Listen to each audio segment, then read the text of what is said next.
c'est le musée des Beaux-Arts de Nancy, un musée remarquable. Alors pour plusieurs raisons, bien sûr sa collection, mais aussi parce que c'est un musée qui s'adresse à tout le monde, à tous les publics. Et je suis justement avec Charles, conservateur du musée. Vous êtes l'initiateur de cette vie que vous apportez au musée. Quand je dis que vous vous adressez à tous les publics, ça veut dire quoi?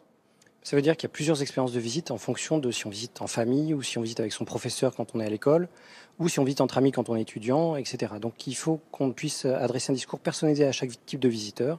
Et c'est ce qu'on essaie de faire avec une équipe qui s'emploie justement à s'adresser à chaque public. Et alors qu'est-ce que vous avez mis en place concrètement? Alors on a mis en place des soirées étudiantes, des visites costumées pour les tout petits, et on développe aussi des choses à destination des publics numériques.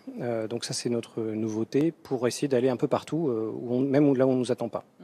Alors quand même des soirées étudiantes avec disque jockey. Moi, j'ai jamais vécu ça dans un musée. Ça vaut la peine d'y venir. Alors, je parlais d'une collection impressionnante qui va du XIVe siècle à nos jours. Le musée, c'est vrai qu'il s'inscrit parmi les plus anciens de France. Il a ouvert en 1793, 2 ans après le Louvre. Cette collection, quelles sont les œuvres majeures? Dans les œuvres majeures, on peut citer un très beau tableau du Pérugin, le dernier tableau de Caravage sans doute, un très beau Rubens, et puis aussi on trouve Édouard Manet, Picasso, Jean Prouvé, c'est très divers. Derrière nous, très beau tableau, celui d'Eugène Delacroix, la bataille de Nancy. Comment est-ce que vous le raconteriez en fonction de votre public, petit, étudiant ou ado et plus grand? Alors avec des tout petits, je m'amuserais à regarder les chevaux qui sont de véritables portraits de chevaux, parce que Delacroix avait cette passion. Pour les étudiants, je les inviterai à regarder intensément le visage de Charles le Téméraire qui est en train de comprendre qu'il va mourir, il a ses yeux injectés de sang. Et puis pour les plus grands, je les inviterai à regarder la tonalité globale du tableau et à mesurer l'apport du voyage au Maroc de Delacroix quelques mois après avoir peint ce tableau, qui lui apporte la lumière et qui éclaire sa palette. De la lumière dans ce musée qui vit, dans ce musée qui vibre. 110 000 visiteurs par an, finalement. On n'attend plus que vous. Je suis en fait dans un lieu interdit au public, chut, sauf pour les caméras de Midi en France.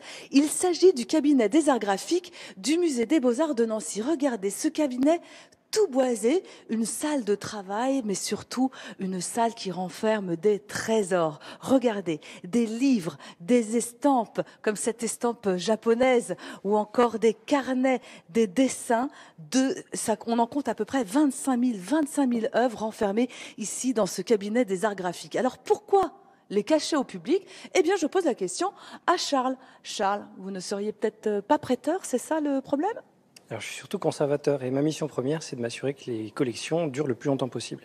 Il se trouve que les arts graphiques, comme leur nom l'indique, sont sur papier et c'est la matière la plus sensible à la lumière qui soit. Donc c'est pour ça qu'on a créé pour elle cet écrin qui est protégé de la lumière, bien sûr, mais qui est aussi dans une atmosphère un peu contrôlée où on contrôle l'humidité et la température toute l'année. Alors comme vous le dites, vous êtes conservateur, vous êtes très partageur, c'était bien sûr une boutade, et vous faites profiter en fait de ces quelques 25 000 œuvres au public, mais d'une autre façon. Oui, par le biais de numérisation qu'on a entamé il y a quelques années et qu'on poursuit activement pour pouvoir mettre toutes ces œuvres en ligne et que chacun, depuis chez soi, puisse accéder via Internet à cette collection. Alors quels sont les grands noms qu'on peut voir? Alors, on retrouve tous les grands noms dans cette collection. Je pense à Poussin, à Mélan, mais aussi des artistes contemporains comme le graveur Desmazières. Voilà, ils sont tous quasiment représentés dans cette collection. Et puis alors, on a par exemple ici une œuvre assez exceptionnelle. Il s'agit d'un cadeau de Fernand Léger à Jean Prouvé, quelqu'un d'ici. Oui, lors d'un voyage à Nancy, Fernand Léger, qui venait décorer un aéroclub, s'est arrêté chez Jean Prouvé et il lui a offert cette magnifique gouache que Jean Prouvé avait tout simplement punaisée sur sa bibliothèque.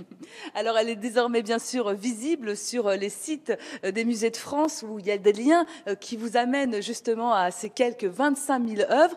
Mais vous aussi, madame, messieurs, vous pourriez peut-être venir dans ce cabinet des arts graphiques du musée des Beaux-Arts de Nancy sur rendez-vous seulement.